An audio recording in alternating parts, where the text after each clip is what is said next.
So essentially people, everyone, has something called a baseline happiness, where they're at a certain level of happiness or well-being.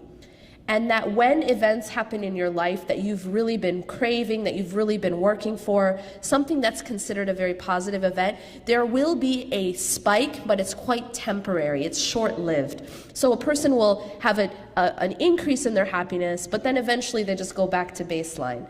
And that people essentially live around their baseline. And it's not very easy to increase the baseline. So what do? They look at, well, what are the things that can increase the entire baseline, not just give us these spikes. And one of the things that they found, which I found just blew my mind, is that one of the most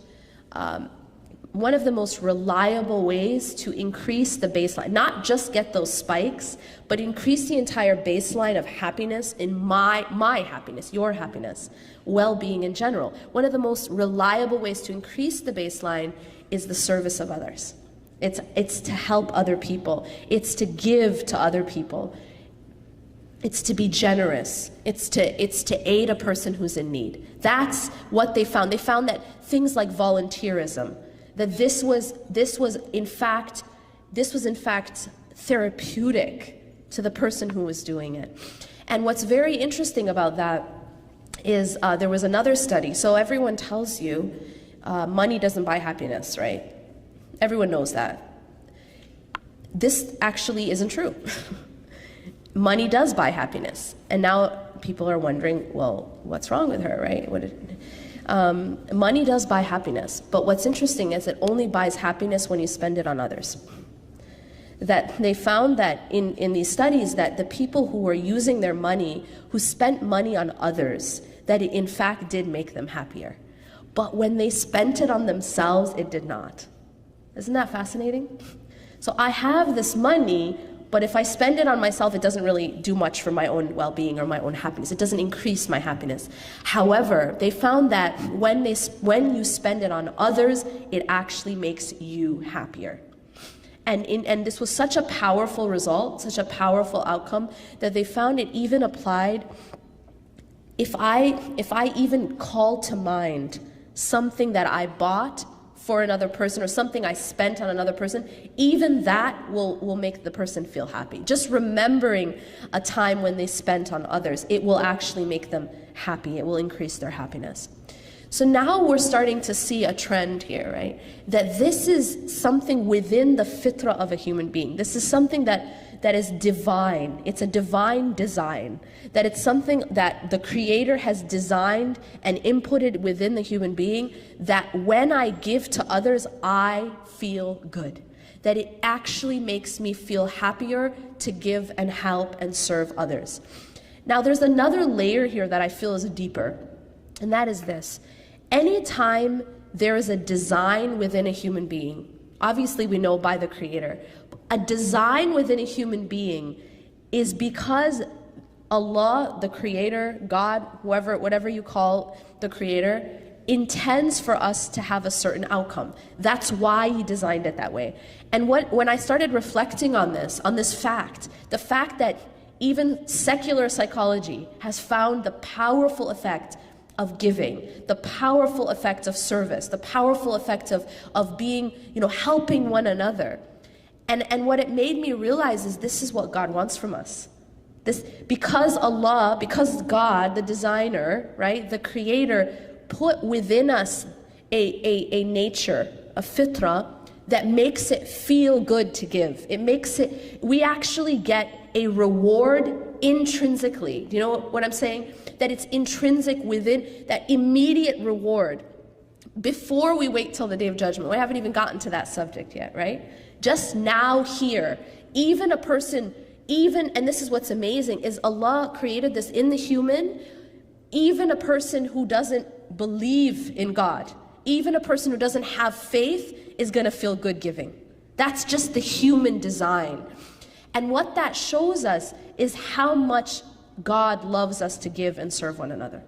Because He designed us that way. He designed us to actually get pleasure from giving, to get that intrinsic reward when I serve others.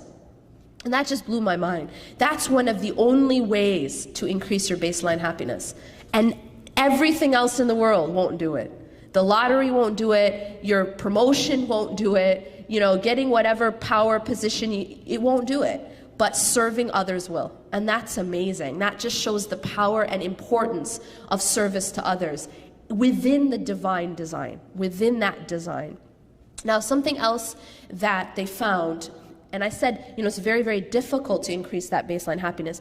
Something else, only other thing that they found reliably to increase happiness, the entire baseline, is the practice of gratitude, is to show and practice regular gratitude. So something, for example, like keeping a gratitude journal, writing down 5 things every day that you're grateful for, will in fact increase your baseline happiness, and has been found to be a powerful treatment for depression. That if they have people who are suffering from depression, just having them keep a gratitude journal will actually help them in treating their depression. Similarly, when a person is suffering from depression, when a person is suffering from any kind of difficulty, when they themselves are in a low place, they themselves are suffering, one of the fastest ways to come out of your own suffering is to help another person who's suffering, is to aid another person who is in difficulty, to serve someone else. And in fact, it's extremely therapeutic for the one who's suffering. That it's one of the fastest ways to come back out of your own dark place is to help another person who's in a dark place. So you find that these are just again secular psychological reasons why service is in fact serving myself. That essentially that when I serve another person, I'm actually helping myself, I'm serving myself. Now, if I switch over to the Islamic paradigm, and what does the text say about service? What does the text in the Quran and the Hadith and the Sunnah say about serving others? It'll blow your mind when you read how much emphasis there is within our tradition, within our deen, about serving others and helping others, and the immense reward for that. One of the things, now I told you that I have a take-home message for you. Does everyone remember what it was? Anyone? When we serve others, we are serving ourselves, or rather we help because we are the ones in need of those people and to help. Now, I'm going to add another take-home message. And this is something that you'll find is an overall theme. If you scan the text, Quranic, Hadith, Sunnah, if you scan the text, you'll find that there's among many, there is an overall theme. And that theme is this: how I treat the creation is how I should expect God to treat me. That's the message. How I treat others, and this includes all creation, by the way. It includes humans as well as animals. As we know, there are many texts about the treatment of animals and people who were in fact saved because of their treatment of animals, and other people who were punished because of their mistreatment of animals. So in general, the way that I treat the creation is how I should expect to be treated by the Creator. Now that's another very powerful message, right? That's a very powerful understanding, because now all of a sudden, when I am good to others, when I give and I am generous and I serve others, and I am selfless, I am in fact doing what? Because you see, what am I doing? Once I know with certainty that how I treat other people is going to be how God treats me, then all of a sudden my goodness to others is in fact getting goodness for myself from the Creator. And that's a different level, right? Because now we're not talking about human beings giving to me, we're talking about God giving to me. We're talking about God giving to me. That's a different level. And this is found again and again and again throughout the Quran and throughout the Hadith. For example, during the time when Aisha radiallahu anha was being accused of being unchaste, and her father Abu Bakr radiallahu anh found out that one of the people who was accusing her was a relative a relative of him who he was even financially supporting. Now, when he found this out, I mean, we can imagine how we would feel, right? Somebody slandering your own daughter, and someone from your family doing it. Not only someone from your family, but someone who you're financially supporting, you're giving financial support to. So what does Abu Bakr radiallahu anh do? He doesn't go and try to get revenge. He's not like going after him. All he does is he withholds the financial support. That's it. Now Allah subhanahu wa ta'ala reveals a verse upon this occasion. He reveals a verse in which he says to Abu Bakr radiallahu anh, addressing this specific case, but of course all people for all time, because it's a timeless book. And in that ayah he says, let them, what's translated as, let them pardon and overlook. Why? Why? In the Surah An-Nur, why? أَلَا تُحِبُّونَ أَن يَغْفِرَ اللَّهُ لَكُمْ. Do you not love for Allah to forgive you? And that's it. So right there, Allah subhanahu wa ta'ala has established a connection, right? And that connection is that when I am a certain way with people, see, if I forgive others, if Abu Bakr radiallahu anh forgave that man, that relative, for what he did, which is something that is unspeakable, what he did, yeah?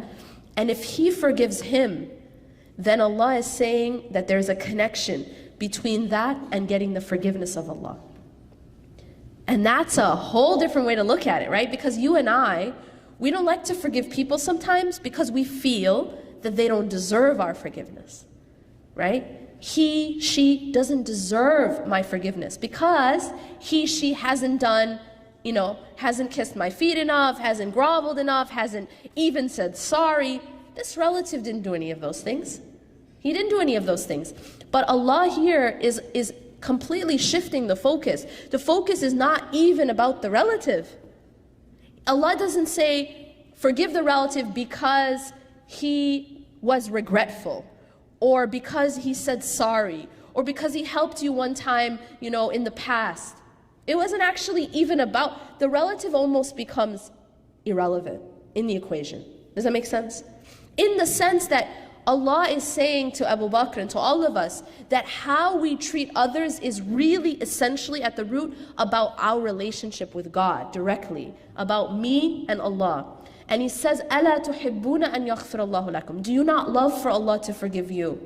And so it really just became about Abu Bakr and Allah. It didn't, like Allah's taking the relative out of the equation in a sense. It's really a vertical transaction between me and Allah. It's not horizontal. It's not just me and the creation, but that the creation and how I am with the creation becomes a means to get my relationship with God. And that's really, really very mind-blowing. It's very, it changes the way we interact. Because now it's no longer, you see, if I expect that my return will come from above, then I no longer expect it or wait for it from the creation. What this creates is a people who are generous, a people who are giving, a people who are serving of others, a people who are forgiving. Why? Because we know that our pay, in a sense, we know we're getting paid, but by who though? By Allah. When you're working in like a corporation or something, and maybe suppose you're working in customer service or something like that. You're dealing with customers, but the customers aren't the ones paying you, right? You don't get your pay from the customer. So how do you treat the customer even if they're terrible to you? I mean, has anyone worked in retail? Exactly. You know that the customer's always right. The customer's always right. Like, you have to treat the customer absolutely 100%. You have to treat them in the best way. Why? Is it because they're going to pay you at the end of the call? You don't get a cent from the customer, in fact. Or at the end of the transaction, you don't get anything from the customer. And yet, why do you continue to give them the best treatment? Because you want to get paid at the end of the month. And you don't want to get fired. It's not because you like the customer. It's not because the customer likes you. And it's not because they're going to pay you anything. They actually give you nothing. You get paid by the boss. And you know that how you are with each customer is going to be reflective in how how much you get paid at the end of the month. And sometimes you might get bonuses. Why? Because you're really good with customers. Makes sense. And this, on a much higher divine scale, is how Allah is with us in the creation. That how we are with these customers, as you put it, other people, other creation, is reflective in then how Allah pays us. We get paid from Him. And Allah subhanahu wa ta'ala has an account that's infinite. Makes sense? He doesn't run out. He doesn't run out of payment. He doesn't run out of blessings and mercy. And there's a hadith that actually says this. That says that those who do not show mercy to those on the earth will not be shown mercy from the one in the heavens. That Allah will not show mercy to a person who doesn't show mercy to people. And so what we always have to keep in mind is this. How I am with people, how I am with the creation, is a reflection of how God will be with me, not only in this life, but in the next as well. But also in the next. And that takes me to the next step. I've spoken so far about the reward in this life.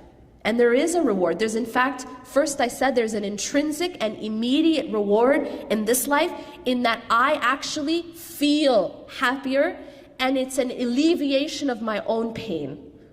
It's an alleviation of my own pain to help another person who's in pain. And that's a fact, and it's been shown in countless studies. Not only is it that intrinsic, immediate reward in this life, but on top of that is that I will also be blessed by God in this life. One thing anyone who's ever done it will attest to, and I know anyone in this room can attest to this. Any amount of money, actually any gift, but we'll start with money. Any amount of money that you give for the sake of Allah, it always gets returned to you. And when it gets returned to you, it's usually multiplied. And I always see people nodding their heads, because if you try it, you know it. It's experiential. That you, in fact, do not lose the money that you give for the sake of God. You actually don't lose it. It becomes like an investment. So you see, for example, if I were to ask people in this room, does investing your money mean you're losing your money? Everyone in this room would know what the answer. When I invest my money, what am I doing? Am I losing that money? Question. I'm actually growing that money, right? But if I ask a little kid, a 5-year-old, if I ask a little kid who only has saved up $20 and they're really excited about the 20, and now I ask that 5-year-old kid to put that $20 into an investment, they will feel what? That they've lost that money, right? Why? Because the understanding of that child is not as advanced. The understanding of the child is, as soon as I let go of this money, it's lost. Now, why am I saying that? Because some of us, we sort of have the spiritual understanding of the 5-year-old. That we think sometimes that when we give money for the sake of Allah, we're losing it. And that's why it's hard to give. That's the reason. Because no one wants to lose. No one wants to lose. But the reality is, it's in fact an investment. It's that we're investing that money. We're not losing that money. There's a very powerful lesson that the Prophet ﷺ taught us through an incident that happened with Aisha radiallahu anha. What happened was, one time when he was out, she had donated, there was like a lamb or a goat. And what happened is, when he returned, she told him that I gave all of this animal for the sake of Allah, and I only just kept your favorite part for us. And you know what? His answer was so deep. He said, in fact, we've kept the part you gave, and we've just lost the part you kept. Does that make sense? I'll repeat that. What he's teaching her is that the part that she gave for the sake of Allah is the part they're keeping. Because there's no loss in what you give for the sake of Allah. There's no loss. It's just an investment. It's an investment that gets returned manyfold, just as investments do. That's the whole point of investment. It doesn't just come back as you gave it, but it comes back multiplied. So he says to her that the part that you gave is what we kept. And the part that we kept is what we lost. And that's powerful. That's very powerful. We see this exact message in the Quran when Allah subhanahu wa ta'ala tells us, after, in the Quran, what Allah does is He makes oaths. What do you and I do when we want someone to really believe us? We want to really emphasize something we're about to say. What do we say as Muslims? Wallah. Wallah, or I swear, but in Arabic, wallah, wallahi or wallah. What you've done, you've put a waw in front of Allah, which means you're swearing by God. That's what wallah means. Okay, so when we want to emphasize something, we say wallah or wallahi. Allah subhanahu wa ta'ala also makes oaths by His own creation. And so you'll find in the Quran, وَالشَّمْسِ وَضُحَاهَا, this is an oath by the sun, and etc. And there's many different verses where Allah makes an oath. In one of the ayahs, in Surah Al-Asr, Allah subhanahu wa ta'ala makes an oath by time. And if you actually study the surah, it's just 3 ayahs, but scholars say within these 3 ayahs you can understand your whole deen. Very, very powerful ayahs. Allah makes an oath by time. After making this oath, وَالْعَصْرِ إِنَّ الْإِنسَانَ لَفِي خُسْرٍ, indeed, mankind is in a state of loss. Indeed, mankind is in a state of loss. See, the nature of this life is that we're always losing things. It's an existence that's passing away, right? What are we losing? We're losing time, we're losing health, we're losing our abilities, we're losing beauty. Everything is slowly deteriorating, right? We move towards aging, we move towards sickness. This is the nature of dunya, right? There's nothing you can do about it. No matter how much plastic surgery you get, no matter how many ageless creams you use, you can't stop it from happening, right? And so Allah is telling us this reality. But here's something so powerful. Allah then says that there's an exception. After saying, وَالْعَصْرِ إِنَّ الْإِنسَانَ لَفِي خُسْرٍ, indeed mankind is in a state of loss, overall universal loss, right? Then He says, إِلَّا. إِلَّا means except. So now there's an exception to this rule of loss. There's an exception. Who are those who are exempt? The exception, إِلَّا الَّذِينَ آمَنُوا, except those who believe. إِلَّا الَّذِينَ آمَنُوا وَعَمِلُوا الصَّالِحَاتِ, and do righteous deeds. See, iman by itself, faith, a lot of times people, they think that all that matters is faith in the heart, but it doesn't show up in action. It's not enough, right? We can't say, I pray in my heart, I fast in my heart, I wear hijab in my heart. It's something we have to also do externally. And so Allah is saying, إِنَّ الْإِنسَانَ لَفِي خُسْرٍ إِلَّا الَّذِينَ آمَنُوا وَعَمِلُوا الصَّالِحَاتِ. So those who believe, that's the first qualification. The second is they do righteous deeds, that they turn that belief into action. And then, إِلَّا الَّذِينَ آمَنُوا وَعَمِلُوا الصَّالِحَاتِ وَتَوَاصَوْا بِالْحَقِّ وَتَوَاصَوْا بِالصَّبْرِ. It's completely comprehensive.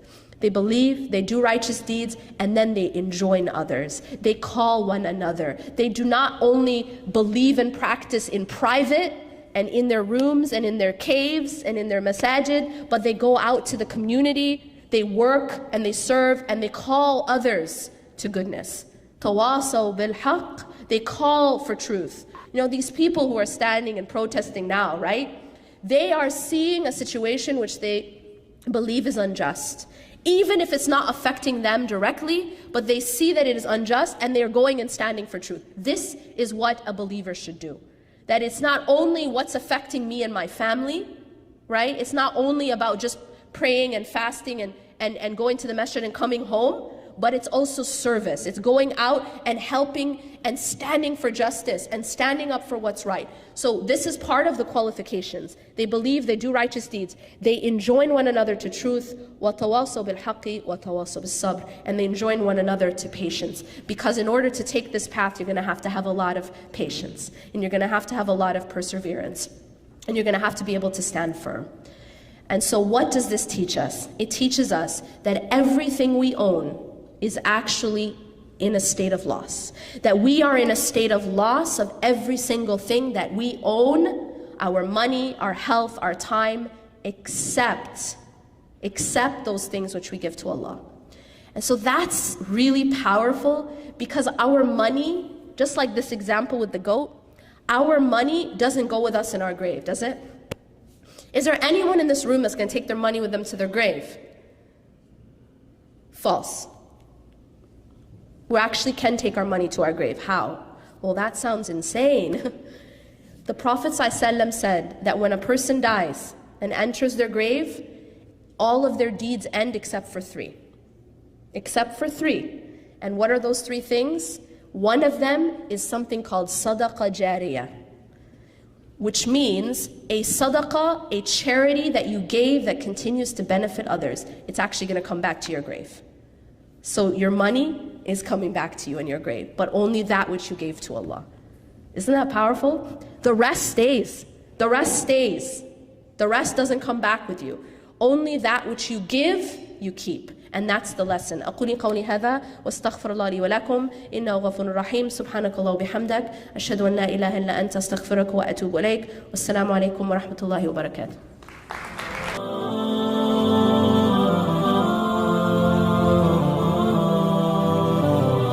الأرض ميدان نسير فيه